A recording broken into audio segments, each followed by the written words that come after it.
नमस्ते दोस्तों, मैं दामिनी वीमेक स्कॉलर से आपका स्वागत करती हूँ आपके अपने चैनल वीमेक स्कॉलर्स पे। आज का ये हमारा लोन फ्लिक्स की हिंदी वाली वेब सीरीज़ का 8th एपिसोड है।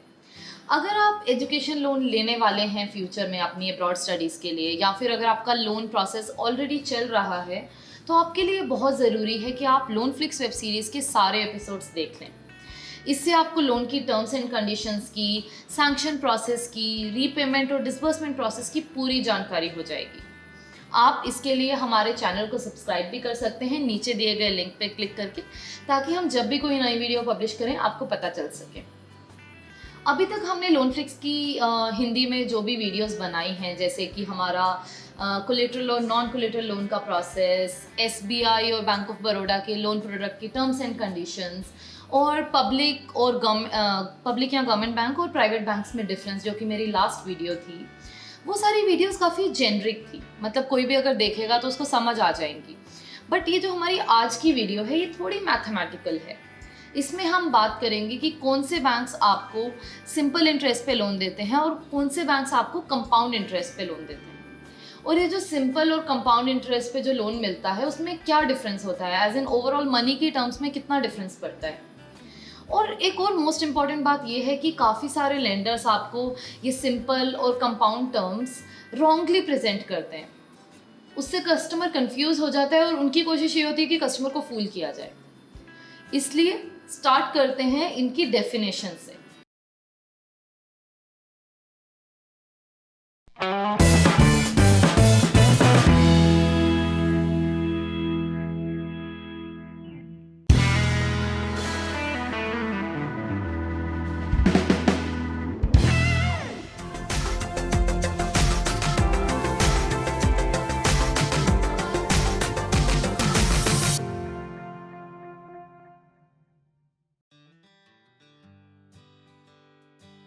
सिंपल इंटरेस्ट वो होता है जो आपके प्रिंसिपल अमाउंट, यानी जो पैसा आपने बैंक से लिया है, उस पे इंटरेस्ट लगता है। जबकि कंपाउंड इंटरेस्ट वो होता है कि जो आपका एक्यूमुलेटेड इंटरेस्ट है, वो भी आपके प्रिंसिपल में जोड़ दिया जाता है और फिर आपका इंटरेस्ट उस कलेक्टिव अमाउंट पे कैलकुलेट होता है। एग्जाम्पल से बताती हूँ। तो फॉर एग्जाम्पल, जैसे अगर आपने बैंक से 10 लाख रुपए लिए at the interest rate of 10% per annum, ठीक है, साल का 10% इंटरेस्ट, और ये पैसे आपने लिए हैं 5 साल के लिए। तो पहला केस, जबकि ये सिंपल इंटरेस्ट है, लेट से बैंक आपको सिंपल इंटरेस्ट चार्ज कर रहा है, तो इस केस में क्या होगा कि आपको 10 लाख पे पहले साल में लगेंगे 10% इंटरेस्ट, यानी 1 लाख रुपए, ठीक है। तो पहले साल के एंड में 10 लाख और 1 लाख। दूसरे साल में आपको फिर से इंटरेस्ट सिर्फ 10 लाख पे लगेगा, ठीक है। ये अगेन 10 लाख पे 10%, यानी दूसरे साल के एंड में अगेन 1 मोर लाख, ठीक है। तो 5 साल के एंड में क्या हो जाएगा कि 10 लाख होगा जो आपने बैंक से लिया है, और 5 लाख होगा जो आपका इंटरेस्ट होगा 5 साल का, ठीक है। तो आपको देने पड़ेंगे 15 लाख वापस बैंक को। दूसरा केस है जिसमें आपको बैंक सिंपल नहीं कंपाउंड इंटरेस्ट चार्ज कर रहा है, ठीक है, वो भी एनुअल कंपाउंडिंग, यानी सालाना कंपाउंडिंग बेसिस पे। तो इसमें क्या होगा, पहले साल का इंटरेस्ट लगेगा 10 लाख पे 10%, यानी 1 लाख रुपए। जबकि दूसरे साल में आपको 10 लाख पे इंटरेस्ट नहीं लगेगा, आपको इंटरेस्ट लगेगा 11 लाख पे। पहले साल का 10 प्लस पहले साल का इंटरेस्ट 1 लाख, 11 लाख पे 10% इंटरेस्ट लगेगा, यानी 1.1 लाख।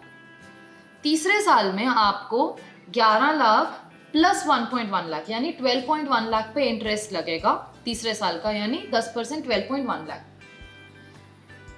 ऐसे ऐसे अगर हम करते हैं 5 साल तक, तो 5 साल के एंड में आपका टोटल रीपेमेंट बैंक को बन जाता है 16.1 लाख, ठीक है। तो अब आपको समझ आ गया होगा कि अगर आप सिंपल इंटरेस्ट पे लोन लेते हैं तो आपको देना पड़ता है 15 लाख वापस, जबकि आप कंपाउंड इंटरेस्ट पे लोन लेते हैं तो आपको देना पड़ता है 16.1 लाख वापस, ठीक है। तो आपने दोनों केसेस में बैंक से सिर्फ 10 लाख रुपए लिए, इंटरेस्ट भी सेम था 10%, फिर भी आपको 1 लाख ज़्यादा चुकाने पड़े क्योंकि वो कंपाउंड इंटरेस्ट था। ध्यान से सुनिए जो मैं अभी आपको बोलने वाली हूँ। कंपाउंड इंटरेस्ट में प्रॉब्लम ये है कि वो लोग इंटरेस्ट पे इंटरेस्ट लगाते हैं। बट सोचिए, अगर मेरे को एक बैंक लोन सैंक्शन करता है कंपाउंड इंटरेस्ट पे, बट उसमें एक कंडीशन डाल देता है। वो कंडीशन ये है कि हर साल का जो भी इंटरेस्ट बनेगा वो आपको साल के एंड में पे करना है। तो फॉर एग्जाम्पल, अगर मैं 10 लाख लेती हूँ 10% पे, तो मेरा पहला साल का इंटरेस्ट बना 1 लाख। ठीक है। तो ईयर के एंड में मेरे को वो 1 लाख पे कर देना है, ठीक है। अगर मैंने वो 1 लाख पे कर दिया तो दूसरे साल के स्टार्टिंग में फिर से मुझे 10 लाख पे इंटरेस्ट लगेगा, 11 पे तो नहीं लगेगा क्योंकि मैंने तो अपना 1 लाख पे कर दिया है, ठीक है। तो ऐसे ही अगर मैं हर साल अपना साल का इंटरेस्ट 1 लाख पे करती रहूं तो कभी तो कंपाउंडिंग होगी ही नहीं, क्योंकि मैं तो अपना इंटरेस्ट पे कर रही हूँ, तो इंटरेस्ट पे इंटरेस्ट तो लगा ही नहीं सकते। तो इसका क्या ये मतलब है कि ये इंटरेस्ट सिंपल इंटरेस्ट हो गया? नहीं ना। सिंपल तो तब होता अगर वो मेरे से इंटरेस्ट के पैसे नहीं लेते हर साल और फिर भी मेरे को उस पर इंटरेस्ट नहीं लगाते। तो उम्मीद है आपको यहाँ तक समझ आ गया है। अगर आपको कुछ भी डाउट्स हैं तो प्लीज़ नीचे कमेंट्स में लिख दीजिए, मैं पक्का आपको आंसर करूँगी। अब मैं आपको ये बताती हूँ कि कैसे कुछ लेंडर्स ये टर्म सिंपल और कंपाउंड में आपको घुमाते हैं। एक एग्जाम्पल लेते हैं HDFC क्रेडिला की वेबसाइट चेक करके। HDFC क्रेडिला एक NBFC है जो मेरे अकॉर्डिंग सिंपल इंटरेस्ट टर्म को रॉन्गली यूज़ कर रही है स्टूडेंट्स के सामने। आइए देखते हैं कैसे। आप इस पैराग्राफ को वीडियो पॉज करके 2 मिनट लगा के अच्छे से पढ़िए। इस पैराग्राफ में क्रेडिला ने सिंपल इंटरेस्ट टर्म इतनी बार यूज़ की है ताकि कस्टमर को जब वो ये पढ़े उसको विश्वास हो जाए कि ये सिंपल इंटरेस्ट ही है।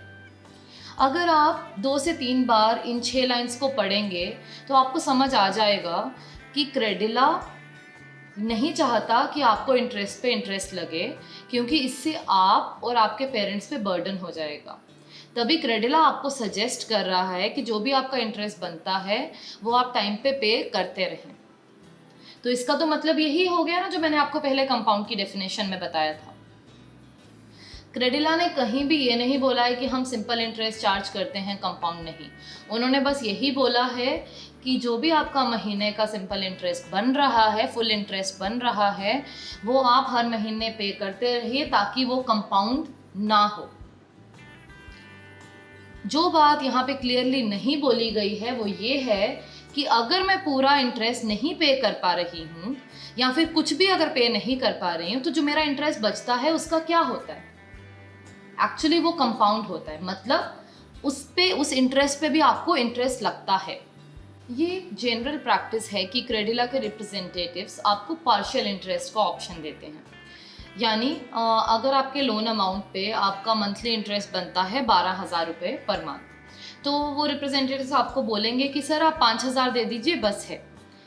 वो आपको ये नहीं बताते कि जो बचे हुए 7,000 हैं वो आपके प्रिंसिपल में ऐड कर दिए जाएंगे, तो आपको इस बचे हुए 7,000 पे भी इंटरेस्ट लगेगा। तो इसी को तो कंपाउंडिंग बोलते हैं ना। अगर मैं हर महीने अपना पूरा इंटरेस्ट पे कर दूंगी तो वो कंपाउंड क्या करेंगे? अगर इंटरेस्ट बचेगा ही नहीं तो कंपाउंडिंग होगी ही नहीं। क्रेडिला का यही मतलब था इन लाइन्स से। Therefore, HDFC Credila products require you to pay at least the interest on the loan amount during the study period. ये सब पिक्चर्स जो आप देख रहे हैं ये क्रेडिला की वेबसाइट से ही ली गई हैं। देखिए आपने कितना, क्रेडिला ने कितना स्मार्टली बोल दिया कि हाँ सिंपल इंटरेस्ट है जब आप हर महीने अपना इंटरेस्ट पे कर रहे हैं। तो उन्होंने पूरी कंपाउंड इंटरेस्ट की डेफिनेशन ही बदल दी। एक नॉर्मल कस्टमर को ये सब छुपी हुई चीज़ें समझ नहीं आती है, बिकॉज मोस्ट ऑफ यू आप अपनी ज़िंदगी का पहला एजुकेशन लोन ले रहे हैं।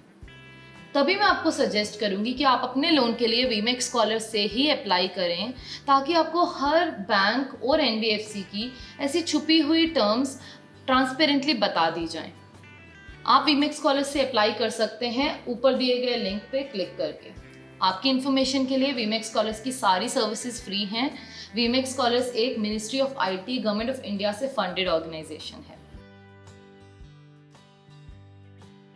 आपको एक और चीज़ जानने की ज़रूरत है, वो है कि जैसे मैंने अपनी वीडियो के स्टार्टिंग में जो एग्जांपल आपको बताई थी 15 लाख और 16.1 लाख रीपेमेंट की, उसमें मैंने एनुअल कंपाउंडिंग एज्यूम की थी 5 साल के लिए। मतलब जो इंटरेस्ट था वो महीने महीने नहीं, जबकि साल के एंड में प्रिंसिपल में ऐड हो रहा था नए इंटरेस्ट की कैलकुलेशन के लिए।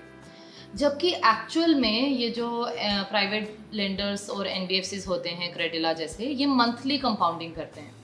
मतलब हर महीने के एंड में आपका जो प्रिंसिपल अमाउंट है उसमें उस महीने का इंटरेस्ट जोड़ दिया जाता है और नया इंटरेस्ट उस अमाउंट पे कैलकुलेट होता है। क्रेडिला ने एक्चुअली अपनी वेबसाइट में कहीं भी क्लियरली बताया नहीं है कि वो मंथली कंपाउंडिंग करते हैं या ईयरली, बट मुझे ये मिला उनकी वेबसाइट में जिसमें लिखा है कि interest may be calculated on daily, monthly और ईयरली रिड्यूसिंग प्रिंसिपल बेसिस। इसका मतलब ये है कि कंपाउंडिंग किसी भी टेन्योर में हो सकती है, डेली, मंथली या फिर ईयरली। अगर कंपाउंडिंग डेली होती है तो ये ऑप्शन आपको सबसे महंगा पड़ता है, ठीक है। सेकंड होता है मंथली, और ईयरली आपको कंपाउंडिंग में थोड़ा कंपैरेटिवली सस्ता पड़ता है।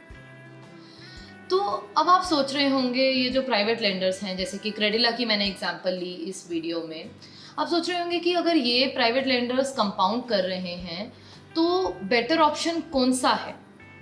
Let me tell you now.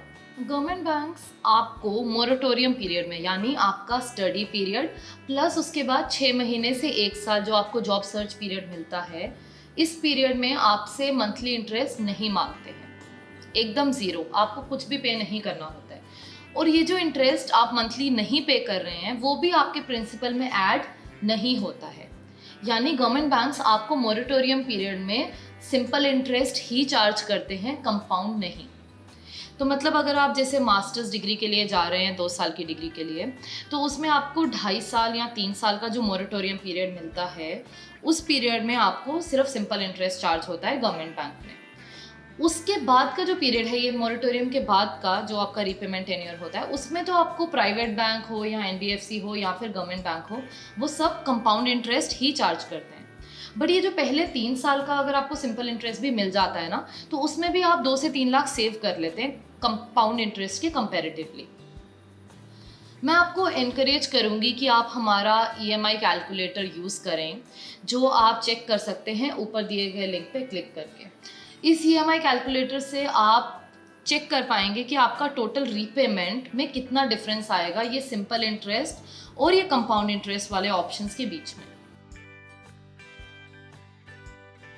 बस यही सब जानने की ज़रूरत थी आपको। एक्चुअली बहुत सारे प्राइवेट बैंक्स और NBFCs ये सिंपल इंटरेस्ट की टर्म ऐसा डिप्लोमेटिकली बोल के ये दिखाने की कोशिश करते हैं कि हमारी टर्म्स गवर्नमेंट बैंक्स जैसी ही हैं, जबकि वो एकदम गलत है। आप मेरी पिछली वीडियो ज़रूर देखिए ऊपर दिए गए लिंक पे क्लिक करके, जिसमें मैंने बहुत क्लियरली बताया है कि गवर्नमेंट बैंक्स और प्राइवेट बैंक्स और NBFCs में क्या क्या डिफरेंसेस होते हैं। अब से अगर आपको कोई भी प्राइवेट ऑर्गेनाइजेशन का या NBFC का एग्जीक्यूटिव ऐसा बोलता है कि सर हाँ हम सिंपल इंटरेस्ट ही चार्ज करते हैं, तो आप इमीडिएटली पूछिए लेमन लैंग्वेज में कि अगर आपके लोन पे मंथली इंटरेस्ट बन रहा है 10,000 रुपये और मैं पे कर सकता हूँ सिर्फ 3,000, तो बाकी के 7,000 पे इंटरेस्ट लगेगा या नहीं। अब अगर वो एक पक्का सेल्समैन है तो बोलेगा नहीं लगेगा, क्योंकि वो कुछ भी प्रॉमिस करते हैं उस टाइम पे बेचने के लिए। तो आप रिटर्न में लीजिए, क्योंकि मैं आपको बता रही हूँ हर प्राइवेट बैंक और NBFC आपको कंपाउंड इंटरेस्ट ही चार्ज करता है। हम जब ये ऐसी खुलासे वाली वीडियोस बनाते हैं तो बहुत सारे प्राइवेट बैंक्स और NBFCs हमें कॉल करते हैं कि आप ये वीडियो हटा दीजिए, हमें फ़र्क पड़ रहा है बिज़नेस का, कस्टमर्स आके हमसे पूछ रहे हैं ये सब। तो VMAX स्कॉलर्स का हर चीज़ से पहले मोटिव एक ही है, वो ये है कि ट्रांसपेरेंटली स्टूडेंट्स को जेन्युइनली हेल्प करना। अगर हम भी ये सब इन्फॉर्मेशन आपको ओपनली नहीं बताएंगे तो क्या फ़र्क रह जाएगा हम में और उनमें, राइट?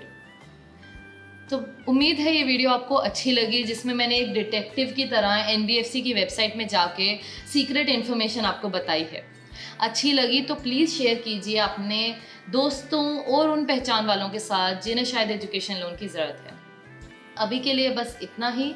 इंतज़ार कीजिए मेरी नेक्स्ट वीडियो का, जिसमें मैं बात करूंगी इनकम टैक्स की सेक्शन 80E के बारे में, जिसमें आपको एजुकेशन लोन में टैक्स एग्जेम्पशन मिलती है। Bye bye for now. Don't forget to subscribe and click on the bell icon to never miss any updates from us.